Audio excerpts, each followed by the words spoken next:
You're listening to Reza Riffs with Keith Reza and Alan Lee, right here on LA Talk Radio. Lighting. Hey, Rifters, welcome to the show. We got a great show. The guest is here. He was just here, then he disappeared, but that's cool. Oh, he's back. Okay, excellent. Too bad I only released the audio, so nobody got that. But I got that.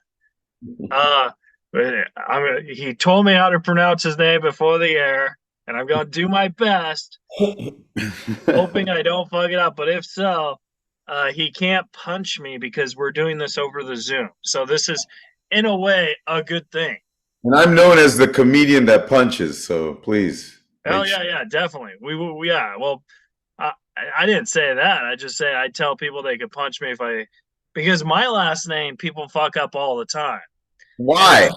I don't know, and it doesn't seem that hard, but maybe it is. But Rick Izquieta. Yeah, you were like 95%. I got to give you 90 because it's you said wet, and then we try and stay away from wet and quit those words. Okay, so I should say Rick, which I got pretty good. Like that one. I think I'm A+ on that. Nailed it, yeah. Okay. Izquieta. Izquieta.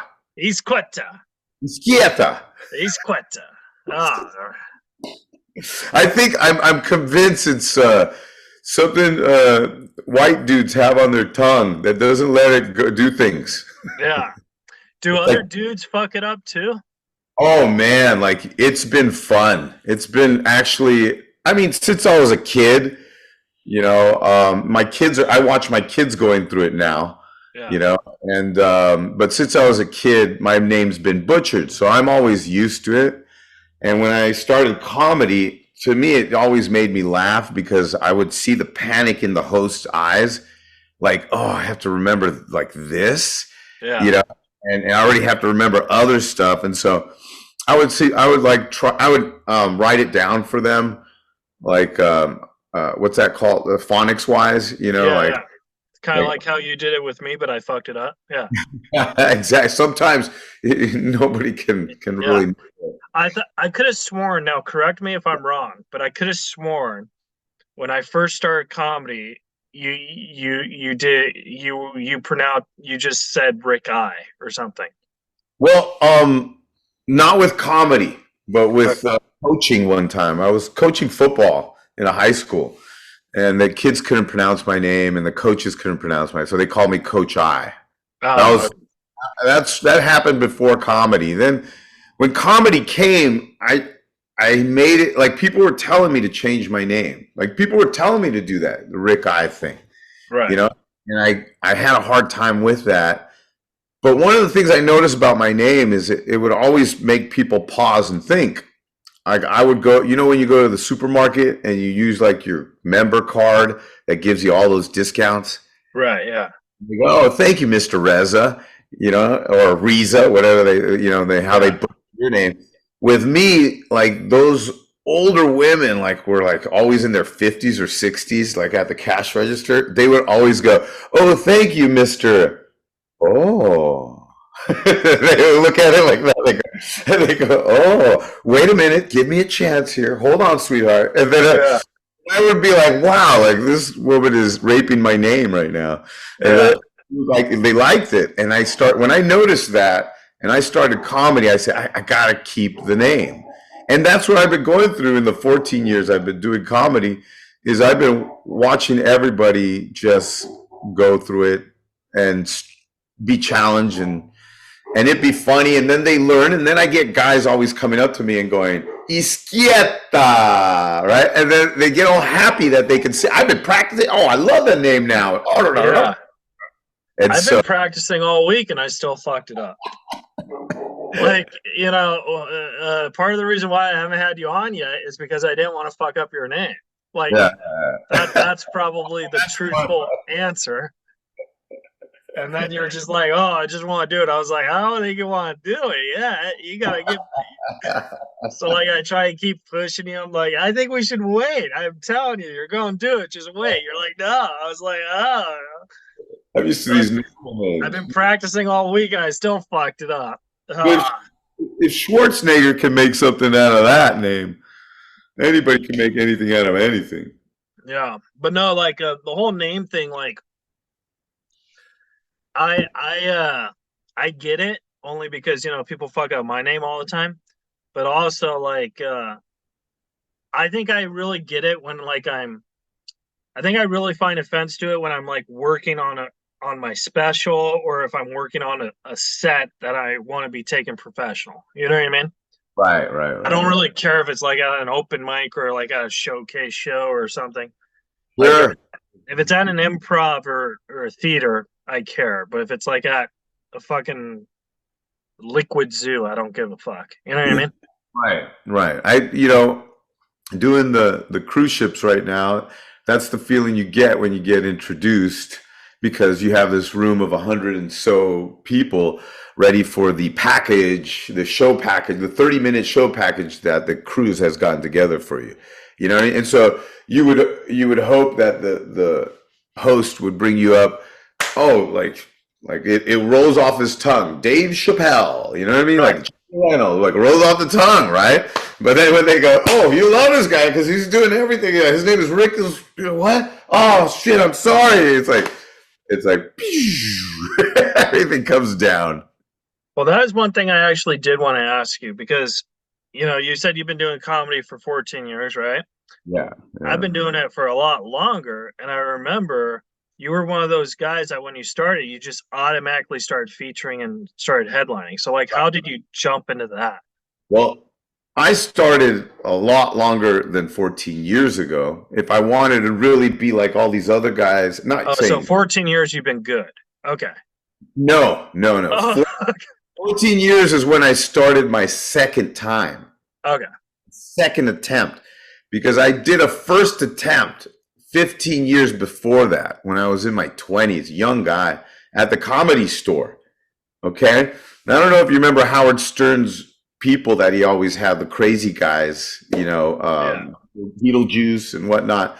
He had this Guy one. who has no intelligence. Exactly. He You'd had be this, like, yeah, man. yeah, all these crazy characters, right? Well, one of them, I don't know if you remember Melrose Larry Green. Yeah. Melrose Larry Green used to be a crazy guy with signs, just crazy guy, man, on the streets. Anyways, he's hosting open mic, that night. He's hosting it with and he is the brings me up. I write my name on the list. I got to do the open mic. First attempt to comedy. I loved comedy since I was a teenager and just wanted it so bad. And here I am like 24, 25 years old. And I go up and I just bomb so bad. Like I had no business being there, to be honest. Just no business being, not that I wasn't funny, just I just tried things that just no business being there. And I didn't know the environment I was in. I didn't know about the OR room. I just, through the comedian's eyes, I just thought it was an open mic. Right. And there I was, and I bombed so bad, and everybody was judging me. And Melrose Larry Green put me down, and to hear him put me down, like I was like, I gotta run from here and go live life and respect. I respected the stage so much that I really wanted to be Didn't better. want to do it again. I wanted to, but I wanted to be comfortable in doing it. I wasn't comfortable, and I didn't have a plan. You know what I mean? I just felt like I didn't have a plan, and so. People think, what we do takes a lot of planning. People think it doesn't take a lot of planning. People think they wing it, and there's both. There's both, but it's a lot more comfortable when you plan, you write. That's how I feel, right?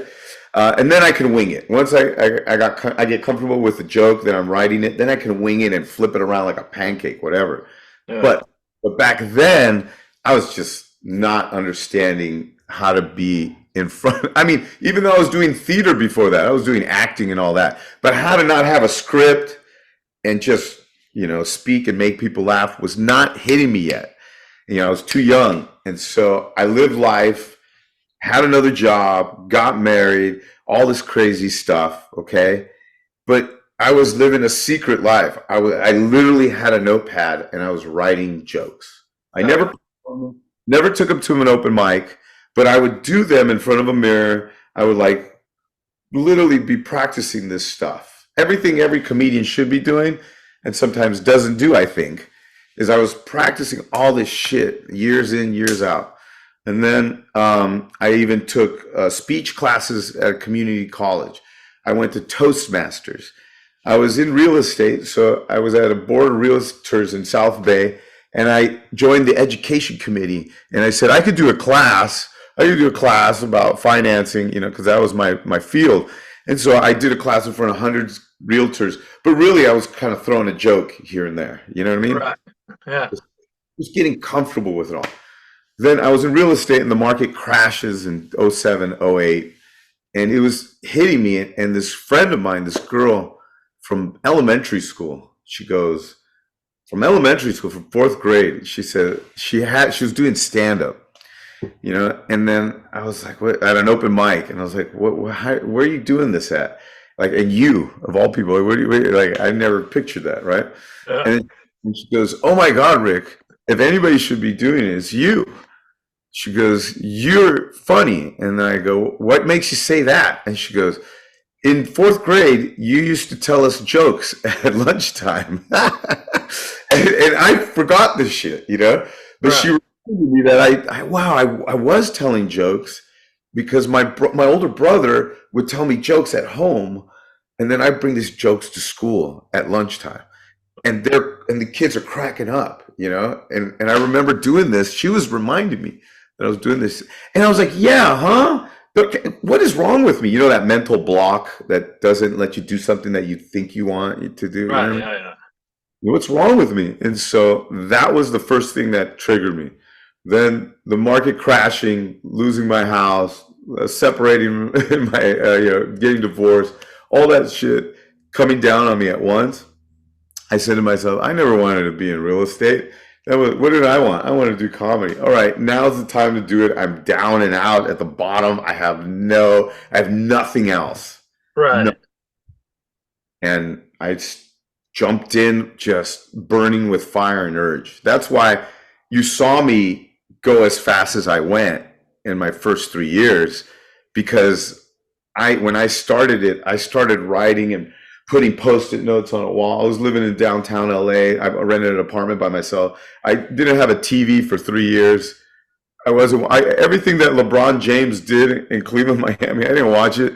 That's why everybody goes, don't you hate LeBron James? I didn't watch his shit, man. I was I was in a dark world. I was in a really dark world. I was depressed. I didn't know it because I never believed in depression. I didn't believe. You don't strike me as a guy who does believe in depression. Yeah, I'm not, but those years taught me what depression is. Yeah, it's very, very dark. Yeah. And so I came to terms with a lot, and I came to terms with who I am. And so far, it's, probably one of the best decisions I made in my life.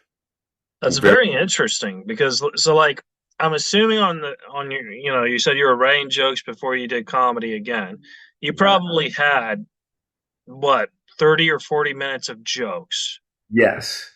And I still have the notepad, and they're jokes about Clinton, about Michael Jackson, about all the shit happening back then. Explain to the folks who Michael Jackson is. But no, I get that. That's very interesting. I did not know that. I mean, that it makes sense now because I remember when you first started, I'm not saying I was great or whatever, but I would always get all these opening spots and you would get all the spots after me. I'm just like, what the fuck? I have more years. You know what I mean? So I do remember that, being jealous and stuff of that. But that happens to all of us. Yeah. That happens. I feel that now. It's happening now. Some new people getting success and on TV, and all the clubs love them. And it's a process that I think it takes time to get used to. Yeah. It's really ugly. So I have a new process on that stuff because one, I'm always going to be a jealous type of person. I'm always going to be bitter, even though I love people's success. You know what I mean? Like, so I'm always going to be like that. So I have to use that to my advantage. Whenever I'm on a show with them, I just got to knock them out of the water. Like, I got to be funnier than them, no matter what. You know what I mean? Yeah, sure. So, and then I've said this before, but comedy is my life, and I'm very competitive about it. And that's just how I was trained, like I was trained by that with Norm too. So like I'm trained in that facility, and people think I come off as a dick. It's not I'm a dick. It's I'm trying to make people laugh, and I'm trying to have you not do that. You know what I mean? Right. No, I understand, and you're right. Interestingly, I got a phone call recently from somebody who wants to put a project together. All right. That's a good phone call. Yeah, and the conversation was about, do you want to finish, or do you want to go before somebody and force them to quit comedy? Yeah. And destroy and it's like, why are you giving me those options? I don't want those options. Like, no, which one do you want? It's so funny because, Willie Barcena, and Willie Barcena was my mentor. Not quite a Norm Macdonald, but He's still very good. Very great, very great. Very great. 12 times on the Tonight Show. So he was really tough on me, and I appreciate that a lot. I honestly do, because I feel that had a part in my growth. He thinks it's what made me. Yeah. He thinks it's the Willie Barcena drop that makes his comedians. But it's a piece of him that you take, and you just can't take a lot of everybody else, because if you take too much of everybody else, you'll become them. And you don't want to. Definitely, yeah. Because your styles, like I see Willie in you too. You know what I mean? And I'm not saying you take their presence or whatever, but here's what I say: when you tour with people and you work with people a lot, they rub off on you. Like if you and I do shows together for like a year, I'm sure you're gonna have Keith Reza in you, and I'm gonna have Rick Izquieta. I don't know who that guy is. I'm gonna have Rick I in me. You know what I mean? Like that's the point. And I could see that too. Well, so when Willie would take me on the road, and I would feature, and I would have a killer set, right? Like just say I was growing. It was in the process of me. That was like year 3 to 7, like right around there. Okay? And Willie took me under his wings. And I would have a great show. He would then tell me, "Hey, man, you killed it." And I said, "Oh," and then you would hear that from your mentor. You thought, "Oh, like, yeah, I'm doing great." And he goes, "The feature's not supposed to kill." And then you would go down immediately. Your emotion. You said that? It's all a setup. It's all a setup. Okay. It was a good setup. I actually do it sometimes with comedians under me as well. And then he goes, "Feature's not supposed to kill." And then my emotions were up here, and then I would go down here immediately, like, oh. And then he goes, "Double-edged sword, huh?" Like playing with me, like veterans often do, Right. and double-edged sword, huh? And then he goes, "No, man." He goes, "What you're doing up there is what I need." He goes, "I need you to kill like that, because now the pressure's on me, and now I have to do good." Yeah. And all I felt after that was like, I wanted to have that feeling. And so I would always that's how I take a comedian on the road with me. I would always tell them, you have to kill, you have to destroy, you have to go and do what you have to do because you got to put that pressure on me to the point to where I'm doing a show with JT Turner. You know JT Turner, right? Yeah, yeah. Victorville. He's a beast. You know, JT's a beast. We started at the same time. He's just a lot of energy beast, and funny. He's a funny guy, man. And I'm doing a show in Ontario, and I think to myself, wow, I don't know if I should put JT in front of me, maybe give the crowd a break. You know, I'll put this other guy in front of me and put JT sooner. And then JT comes up to me and he kind of woke me up. This happened this year, like at the beginning of this year. Oh, And really? yeah. And he goes, Rick, what are you doing?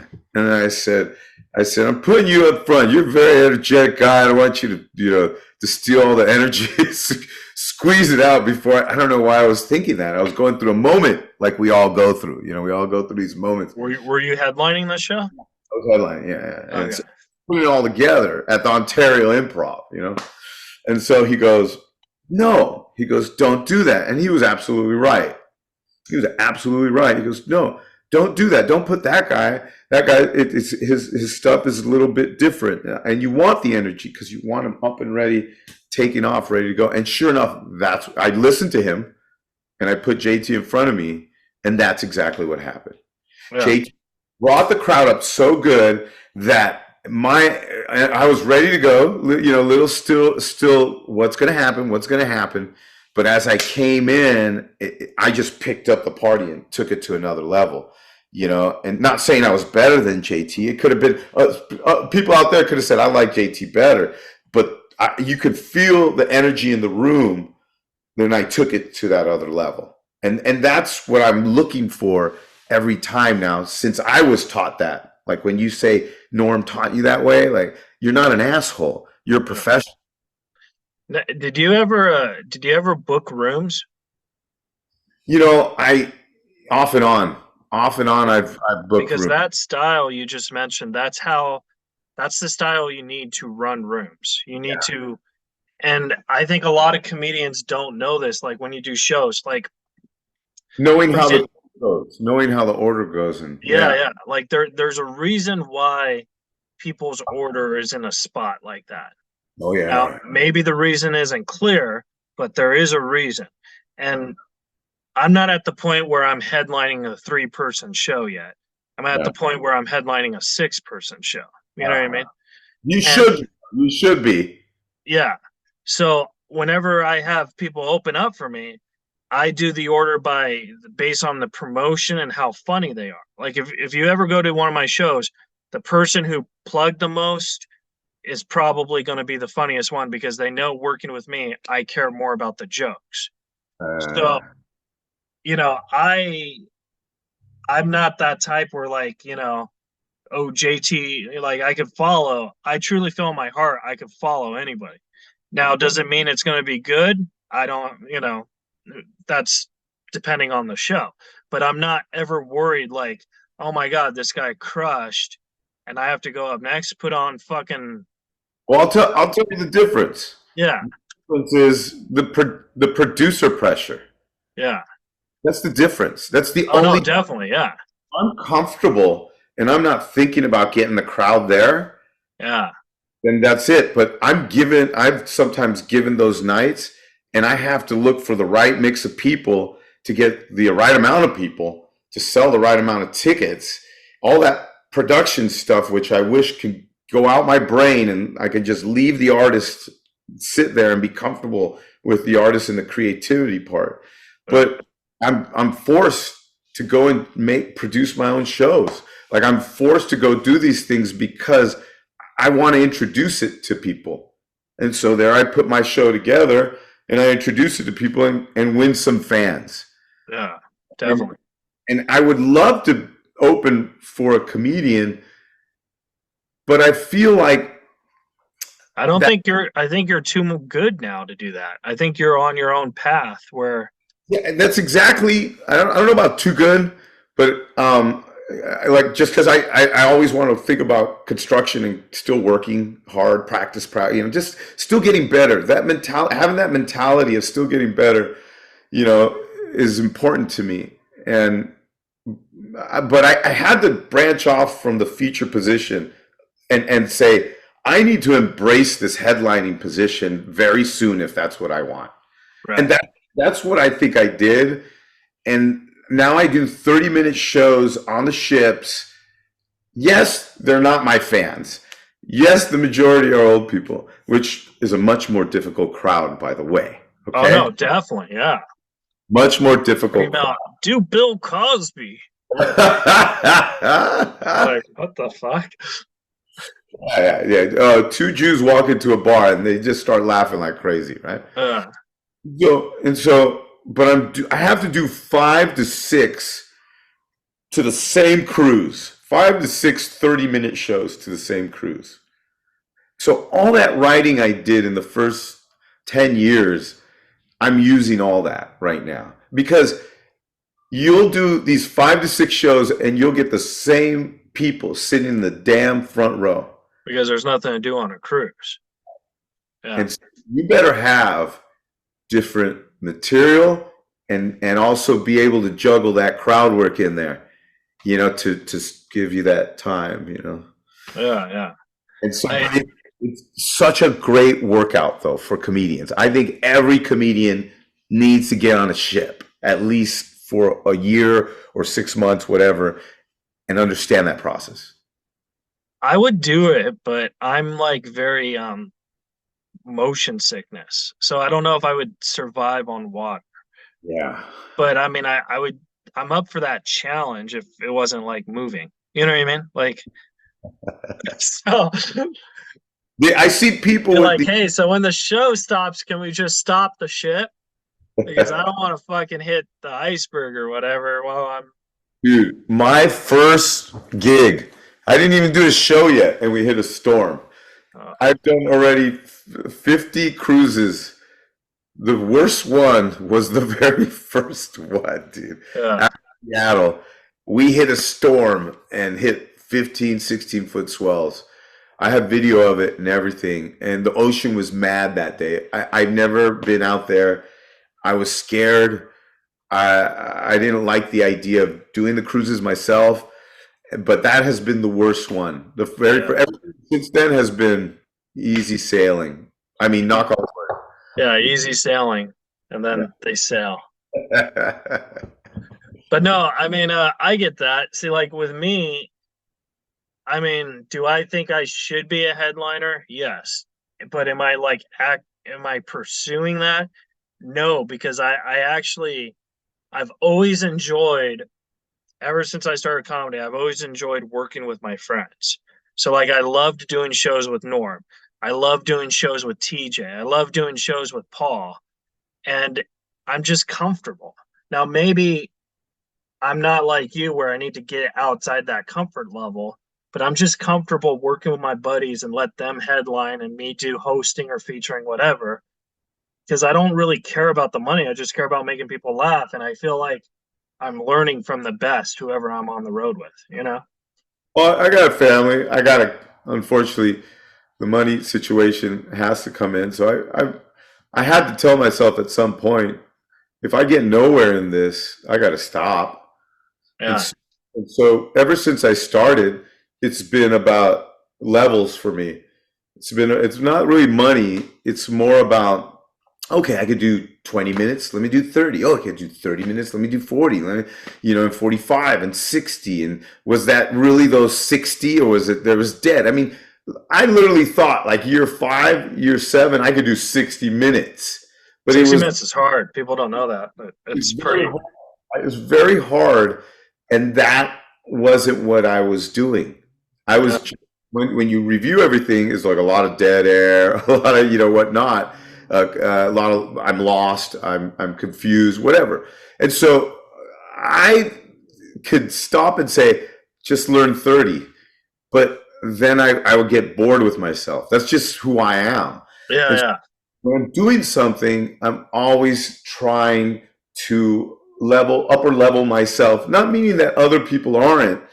It's just my mentality when it comes to work, when it comes to creativity, when it comes to hobbies.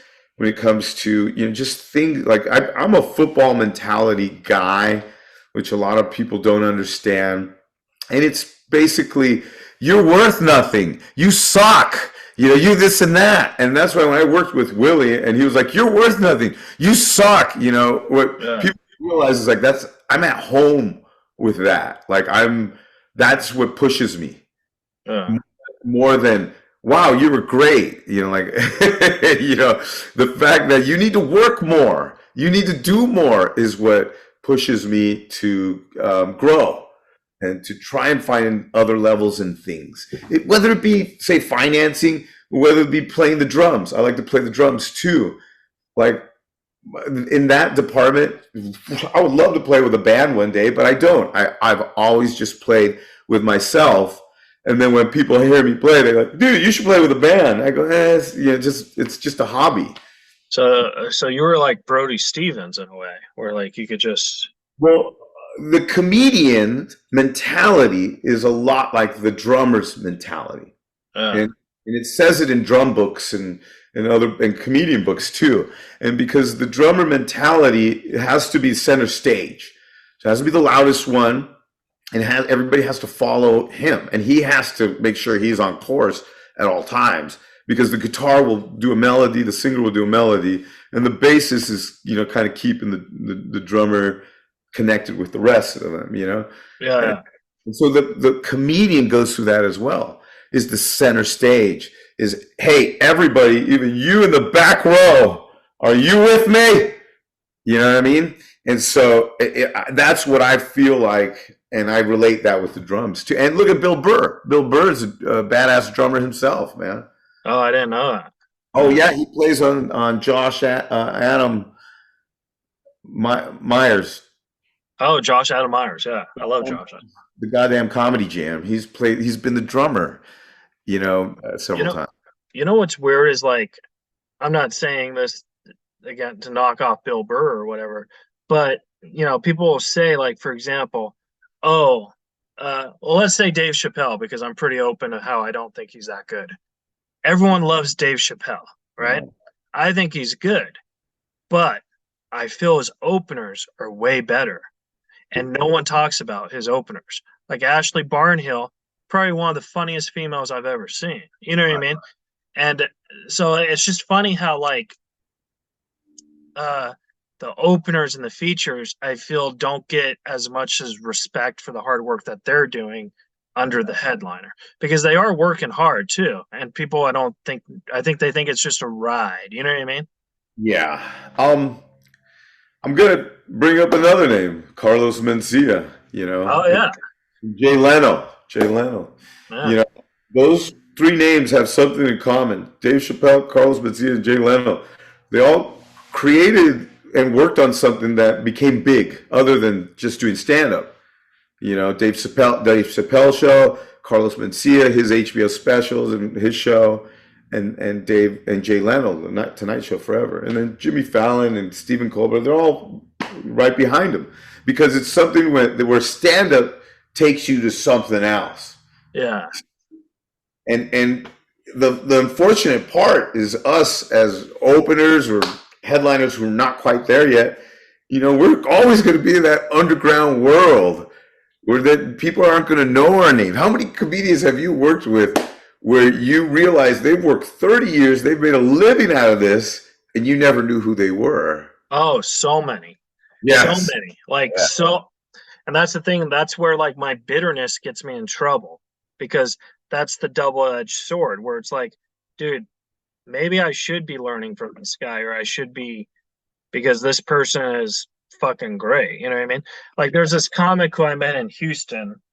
He's my friend now, but I don't want to say his name, but I didn't think he was that good when he was in LA. And then in Houston, he was super good. Uh-huh. And now he tours with Mark Norman. And I'm thinking to myself, yeah, I'm thinking like, dude, that's a great fit. And I should be learning from you, because you're way more successful than me. And I always treated him like I was more successful than him. And that is a mistake on my part. You know what I mean? Yeah. It's it's not a good idea to compare yourself to others because there will always be somebody better than you and always be somebody worse than you. Yeah. That's a fact. But you That don't learn that when you first start. You learn that the older you get yeah, in comedy. When yeah, you first start in comedy, you don't learn that. You because you're all it's a hunter mindset. You know what I mean? You want to get on stage, you want to kill, you want to, yeah. you know what I mean? The older you get and you realize the mistakes you make and you see certain comics making the same mistakes, it makes you look in the mirror and be like, hey, maybe I could have done stuff different. Absolutely, absolutely. I learned a long time ago. The host, you can't come in with like bad words and nasty subject matters or too much drug issue because you just save that for the rest of the show, whether it be six comedians or a feature and a headliner. You know what I Yeah. mean? And I learned that with Willie, with a host that I brought, and he's up there not loud, not energetic, and cussing, and just doing everything a host is not supposed to do. And then the owner of the club came up to me and said, "If you don't get that host in gear, I'm gonna take you and the host off the shows for the rest of the weekend." Holy And the, shit. and the headliner was with the owner. Yeah, what the fuck is wrong with your host? Who Yeah. did you bring? And I had to That's take so the odd that host you back to brought the the host too. well, because he drove me there and it was a long distance. Oh, okay. And Willie was like, "I want you to do the show, but get there." You know what I mean? Yeah, And yeah. so I was like, I'll figure out how to get there." And I brought this host, and he was new, and so I took the host back to the hotel room, and I said, "Sit down." He thought we were going to meet some girls, and I said, "No, no girls. We'll drink, no, no drinks. We'll smoke, no, no. Sit down." I said, "And get a notepad, a pen, and notepad. It's class time." And Yeah. he looked at me like, "Oh shit." I would have said something like, I don't care if you bomb, but you have to be professional. You know what I Yeah, mean? Like, we could talk about bombing another time, but you got to be professional to the venue and to all the other comics. And if they say, don't fucking say, hey, how the fuck you all fuckers doing? don't Like, say the word then. yeah, Yeah. Yeah, you're the like it's kind of like the audience is a woman or a vagina, whatever. You don't want to go in there and bust at it immediately. You yeah. know, you First, you just want to fucking anal her. yeah, I don't know. Of course, Oh, no, that's last. Yeah. she's into that shit. Unless she's into like, give it to me quickly. Yeah. Women usually like to be, taken through a journey, a course, or whatever. I Rico Flair. actually talk about this in my new hour that I've been doing. How Nice. so like it's weird how we're talking about it. I also have like another story I wanted to share with you because I think you could relate because we both know this guy. Okay. So Cacino has a show, right? Yes. Yes.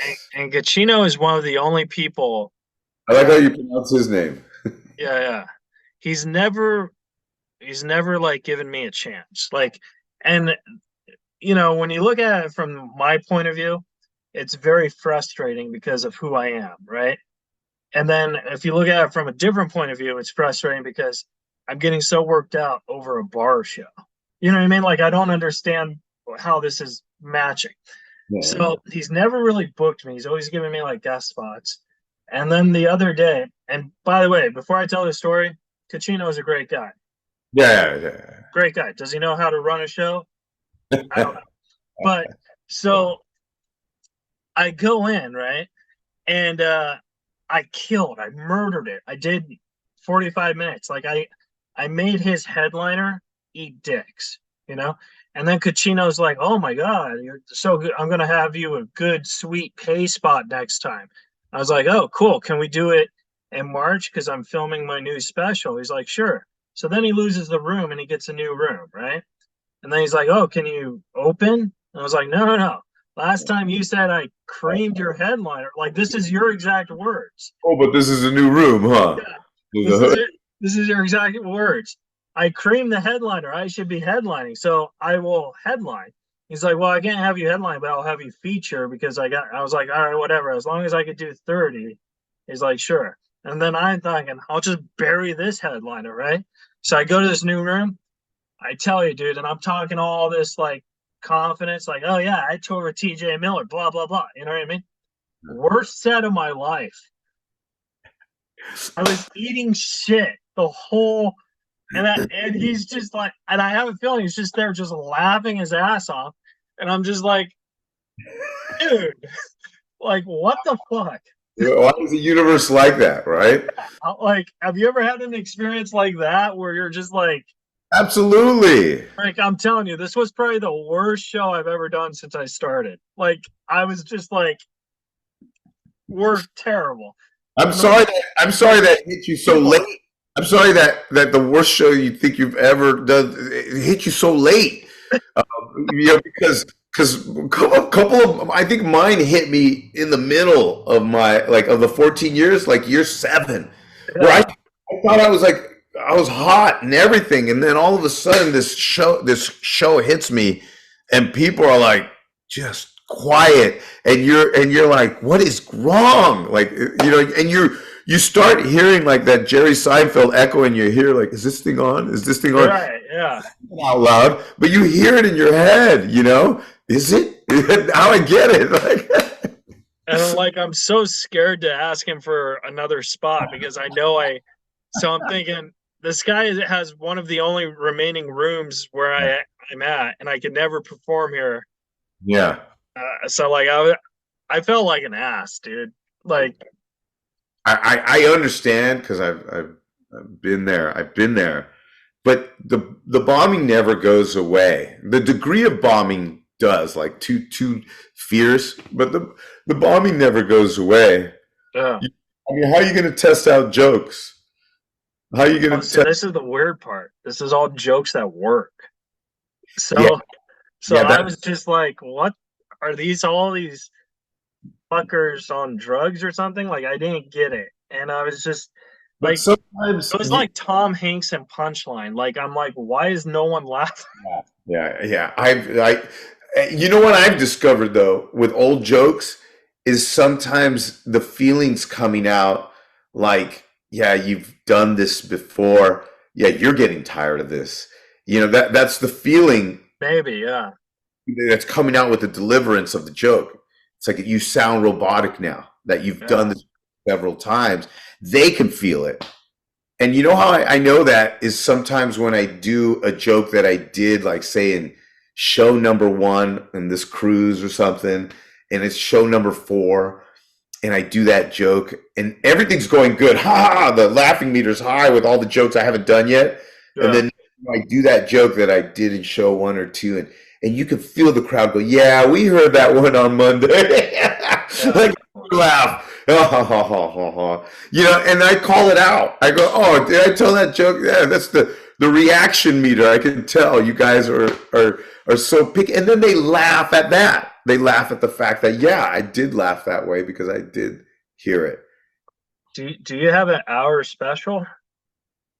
Yeah, I could do an hour special. I have a 45-minute album out, that I did before pandemic, and then when pandemic came, I can't sit and do nothing, Right. and so I went straight to and I just recorded all my shows, and I went straight to my recordings and I started listening to shows, sat in the garage and started listening to shows, and oh, this one sounds like a good one. And then like at minute 25, there's an interruption. There's something. Fuck, that's a bad show, And then I found one that was 45 minutes, nice, smooth show that I did in Laughlin at the Edgewater Casino, where LA Comedy's at now. But Mr. Barry Neal used to book that one, the Edgewater Casino, and so he would headline me there. And I would get all this time, and I had a bunch of shows there, checked it out. And I made an album in the summer of 2020. 45 minutes, it's there. Do I do the same jokes for an hour special? No, I wouldn't want to. I'd want to do something. And I believe I'm almost there in getting the newer stuff. But I think I have an hour. I just have to maybe add a little more. Well, so here's the thing, just from my experience. My first special, an hour special, I love. I think it's the best special in the world. And I'm not just saying it because it's mine. Like I worked hard, blood and sweat in that. And then this special I have to refilm it, unfortunately. I think the material is better, and I think the material is, because it talks a lot about death and how I've lost a lot of my friends, Uh-huh. and it talks about stories and like the first special was what's it like being on the spectrum. This special is what's it like being alone on the spectrum. You know what Uh-huh. I mean? Uh-huh. So I like the material better, and I've been working on it for 2 years, right? Really cramming, and I filmed it, and this lady just heckled me the entire time, and I filmed it in 4K. Yeah, 3 shots, just, and I'm not a big enough name. I only could do one show every 6 months to pack something out. And I was just like, dude, this lady is, and I'm knocking her down with some insults too. But like after like 35 minutes, I was just like, you know what? I just want to tell the jokes. I'm over this special. I'm just going to do it. So it's a blessing in disguise, because the blessing is I have it recorded, and I could really examine the stuff that's not hitting as thought as I was. You know what I mean? Like really polish it. Uh, It just sucks because I really wanted to release it by December. You what know, would, what would you do differently this time to avoid anything like that happening again? not let that bitch in. put, put something before you. Put a host to say, hey, if you're like a heckler, don't understand there's a taping going on. Oh no, I did. I had Stephen Allen Green do it, and and see, that's another thing. Like my openers, I always try and help, but there comes a point where I can't help people when I can barely help myself. So like when I get on shows, just because you open for me or you've done shows for me, I can't just say, "Oh, hey, can you know what I mean?" Like I'm not like you where I could bring a host. Like I don't have that authority. You know what I mean? And I think people don't get that. It's like Yeah. I'm a one man show and when I can help, I will help. But if I can't, I can't. Yeah, I mean, there's so much to choose from. There's so much talent out there. There's so much people you could bring on your team. So many people you can avoid bringing on your team, to be honest with you. I Oh mean, yeah, definitely. that has to come up because there's a lot of um, loose cannons, so to Yeah. say, that can bring you trouble, more negative, and you got to be careful. Regardless if they're funny too. Yeah, yeah, yeah. Right. Funny or not, it's just people just are crazy in this business, and so sometimes I meet people and I'm like just I respect celebrities above me. I don't think they're dicks as like the opinion people would think when they didn't know celebrities, because I understand what they must be going through even worse at another level. A Right. well-known person, just everybody at them, you know what I mean? And you're just trying to just live life, And so I kind of like this spot where a lot of people don't know me. I'm not famous, but every now and then I go up on stage in front of a couple hundred, whatever, and then they're like, "How's this guy not famous? Hey, where are you going? Let's go have a beer." It's like, no, I'm famous, kind of. Yeah. And I go back to my cabin all alone in this fucking ship, just fucking staring at the wall, watching fucking TV. Do you know Fluffy? Because I think you would be great in his crew. I met him once, and I respected his space because, like, when I was like, "Hey, Fluffy," all these other comedians, Yeah. in front of me, "Hey, Fluffy, Fluffy, Fluffy," and it's like when I see that, I go, "Oh, I don't want to be one of those guys," and I walk away, and I honestly think when it comes to Fluffy, I honestly think he just hasn't seen my stuff. He Yeah. has my stuff. If he sees my stuff, I think he'll like me. Felipe likes me. Felipe is cool with me. Jeff Garcia loves me. Yeah. Uh, and Jeff Garcia has accomplished a lot of things. And Jeff Garcia never books me on a show. Never. Yeah. He loves me like he likes talking to me like I'm a veteran. And I'm Okay. and I'm sitting there through, going, but I don't feel it quite yet, but I want to be there. But no, you're fucking funny. He tells me, why am I not making millions right now? Jeff Garcia tells me that. And I'm like, oh, like getting depressed about myself. I should be making millions, you know? And he talks to me that way. And I need that. I need Yeah. that. I appreciate his friendship. We don't hang out all the time, but it's a call I get like every 6 months, every 12 months. Rick, you know, what's wrong with you? You should be doing more. Get off the ships. And then Yeah. and I'm like, yes, you're right. You're right. And, you know, I need that voice. See, that's one of the things like I really love about Jeff is because he has that same personality as I do. Like he takes comedy that serious like that. And I Yeah. feel, you know, Jeff knows I love him, but I feel like maybe younger in his younger days that might have burned him a little. I don't know, but I feel maybe. You know what I mean?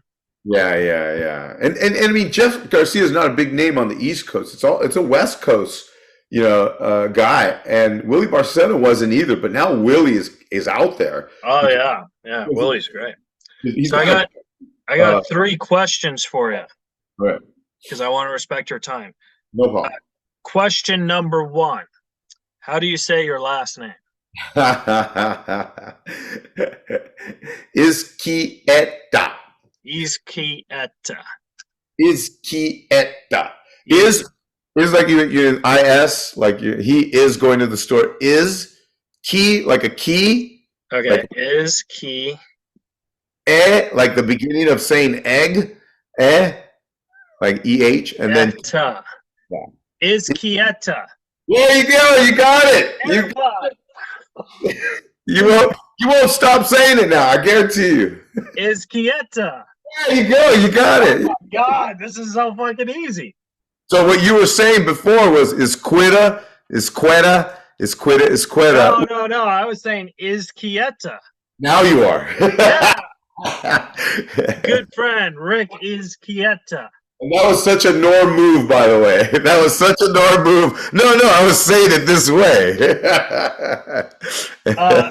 So my second question for my good friend, Rick Izquieta.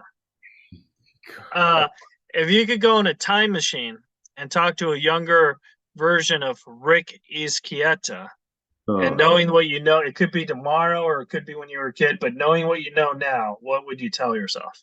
Oh, what age? Any age? Any age. It's up to you. Any age, huh? Shit. It would probably be when I was a teenager.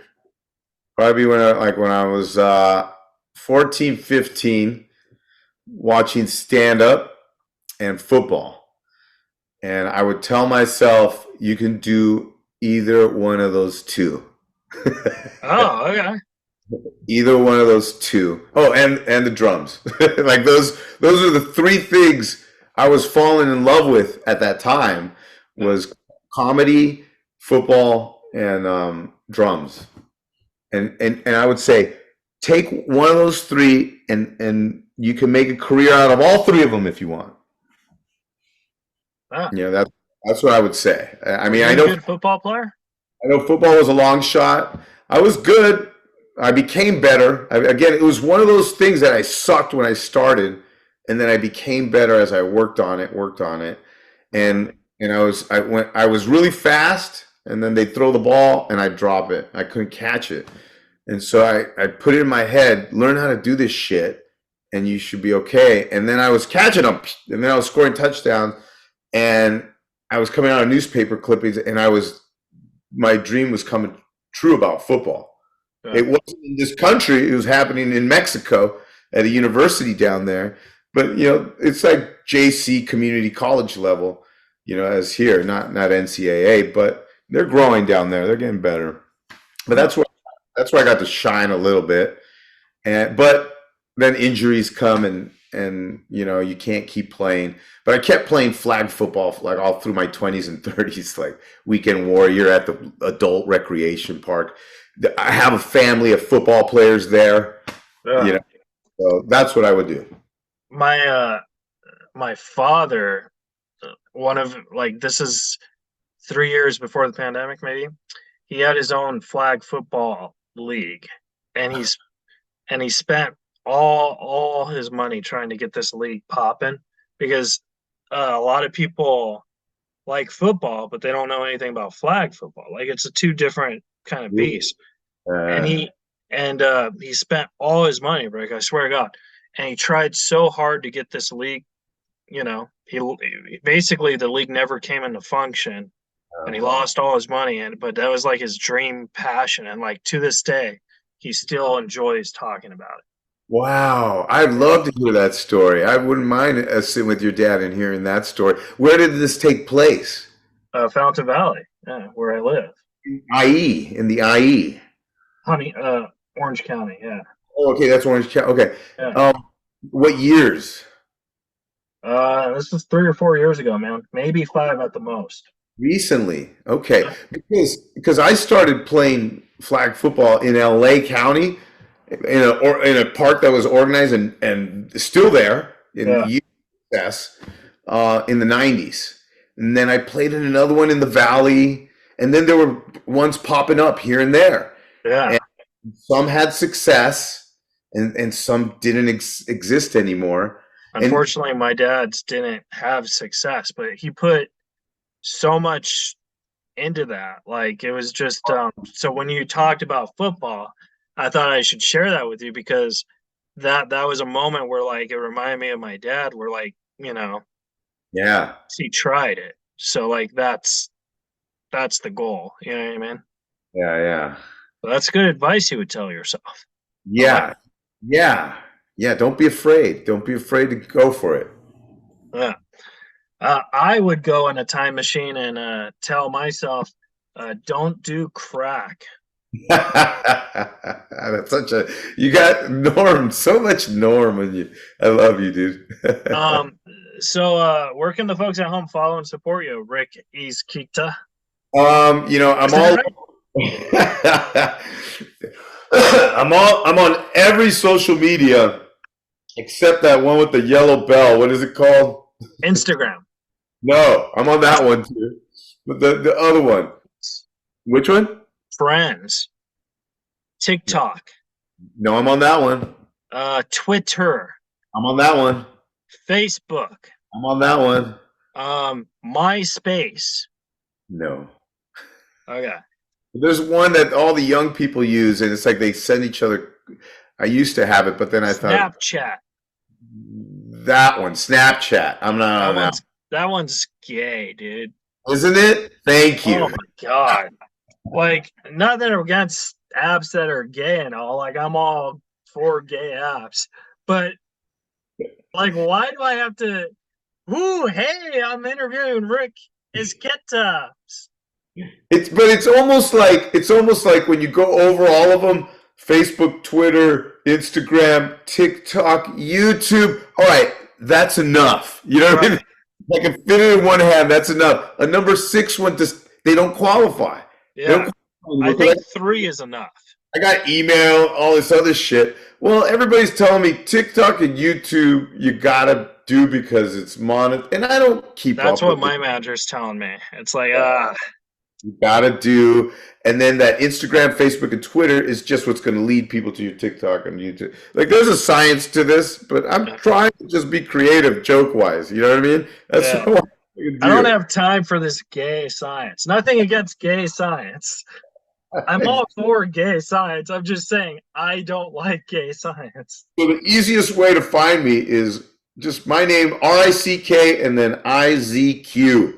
The first 3 letters of my last name, you'll find me. Z is in zebra, Q is in queen. All right. Well, Rick, it was fun, man. Thanks for doing it. Thank you, Keith, and much acknowledgement to you and Reza Riffs.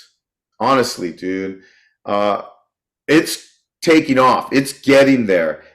You're building what takes a long time to do, anyways. Oh, But yeah. dude, you are doing it, and Well, I appreciate it, man. after this, once we stop the recording, I want to talk to you about something else. Okay, I'll stay in. But I honestly am very proud of everything you've done in comedy. As a friend of yours that has known you since the beginning, since I started after you, I always respect you and your comedy and what you've done with it. And Oh, And look, man, fuck what everybody else says, okay? Because if Norm Macdonald and Bob Saget and all the other guys that you work with approve of you, okay, you're going down the path you're supposed to go down. Yeah. So understand all that rejection is going to happen for another reason, because people don't think you should, because I get looked at that way too, but you should, because you're funny. Oh, well, thank you, Rick. Well, I love you, pal, and I'll stay in the Zoom so you could ask me the question off air. Subscribe, rate, review, folks, and we'll see you guys next week on the Reza Riffs. Thank you, guys. Go Dodgers. Go Dodgers. You're listening to Reza Riffs with Keith Reza and Alan Lee, right here on LA Talk Radio.